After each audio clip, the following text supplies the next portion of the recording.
મંત્રીને મળવા ગયા. મુખ્યમંત્રીને પણ 11 મુદ્દાઓ 10 હતો ને પછી હાઈ ટેન્શન લાઈનનો એડ કરવામાં આવ્યો કે લોકોની ખેડૂતોની ખૂબ માંગ હતી. કચ્છમાં છે, ધાંગધ્રામાં છે, આખી લાઈનો નીકળે છે.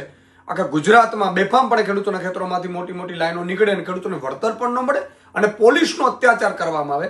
પોલીસ અને સરકાર જાણે ઉદ્યોગપતિની દલાલી કરતી હોય એવી સ્થિતિમાં આવે ત્યારે આ મુદ્દો પણ અમે એડ કર્યો. અને ગતરોજ અમે ધારાસભ્ય અમારું ડેલિગેશન મુખ્યમંત્રીશ્રીને મળ્યું. મુખ્યમંત્રીને અમે રજૂઆત કરી છે. મુખ્યમંત્રીને કહ્યું છે કે આ પ્રશ્નોનો ઉકેલ લાવો અને થઈ શકે એવા છે. માની લો કે હેક્ટરે 50,000 રૂપિયો આપી શકાય એવું છે, 12 કલાકે દિવસે વીજળી આપી શકાય એવી છે. તો એ 11 મુદ્દાઓ મિત્રો ચર્ચા કરી. મને પૂરો વિશ્વાસ છે મુખ્યમંત્રીશ્રીએ અમને સાંભળ્યા, આખા ડેલિગેશનને સાંભળ્યા. મુખ્યમંત્રીશ્રીને એ પણ કહ્યું કે બધાની પાસે સમય ઓછો છે એટલે ભગવાન આપણે સારા કામ કરાવડાવે સારા.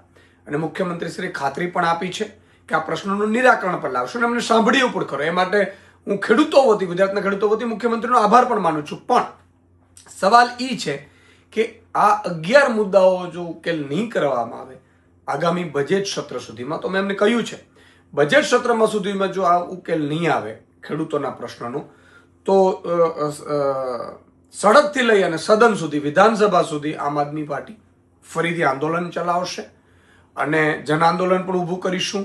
આજે સાઇન કેમ્પેનમાં 80,000 ખેડૂતો છે, એની જગ્યાએ પછી 20 લાખ ખેડૂતોની સાઇન કેમ્પેન ચાલશે. અને વિધાનસભામાં પણ અમારા ધારાસભ્યો છે મજબૂતાઈથી આ મુદ્દાઓ ઉઠાવશે.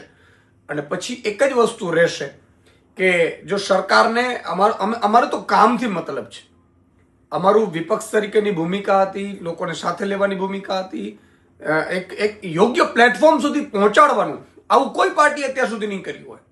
અમે યોગ્ય પ્લેટફોર્મ સુધી પહોંચાડ્યું પણ કર્યું અને એમને પણ તક આપી છે કે તમારા હાથમાં સત્તા છે, તમે કરી લ્યો.